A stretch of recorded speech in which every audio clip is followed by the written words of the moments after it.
జాతి మొత్తం భారతదేశంలోనే కాకుండా ప్రపంచంలో ఎక్కడున్నా గర్వించదగ్గ బిడ్డ మన విశ్వనాథం గారు. ఈరోజు వారికి సన్మానం వారికి కాదు, ప్రతి ఒక్క తెలుగు జాతికి సంబంధించిన ప్రతి ఒక్కరికి జరిగిన సన్మానంగా నేను భావిస్తున్నా. ఆయన ఒక జాతి సంపద, ఈరోజు ఒక పెద్ద వారసత్వ సంపద. నమ్ముకున్న రంగంలో కష్టపడి పనిచేస్తే ఏ విధంగా చరిత్ర సృష్టిస్తారో దానికి ఉదాహరణే మన విశ్వనాథం గారు. అలాంటి వ్యక్తిని ఈరోజు గౌరవించుకోవడం, సన్మానించడం మనందరి గౌరవం. ఇది నా పూర్వజన్మ సుకృతంగా భావిస్తున్నానని చెప్పి కూడా నేను మీకు తెలియజేస్తున్నాను. కూచిపూడి మన వారసత్వ సంపద.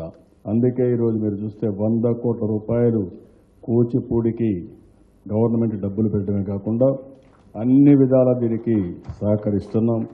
55 ఎకరాల భూమి ఇస్తున్నాం. 6 కోట్ల రూపాయలతో అక్కడ ఒక మంచి చెరువు ఉంటే దాన్ని సుందరీకరణ చేస్తున్నాం. 200 మంది ఇప్పటికే ట్రైనర్స్ అందరినీ తయారు చేశాం. రాష్ట్రంలో 1200 స్కూల్స్లో ఈ యొక్క కూచిపూడి ప్రారంభిస్తున్నాం. ఈ సంవత్సరమే 60,000 మందికి కూచిపూడి నాట్యాన్ని నేర్పించే బాధ్యత ఈ ప్రభుత్వం తీసుకున్నామని చెప్పి కూడా నేను మీకు తెలియజేస్తున్నా. బహుమతి నాకు వచ్చినందుకు మొట్టమొదటిసారిగా నేను కృతజ్ఞత చెప్పుకోవాల్సింది ఆ స్వర్గలోకంలో ఉన్నటువంటి మా తల్లిదండ్రులు. ఈ అవార్డులు అన్నీ కూడా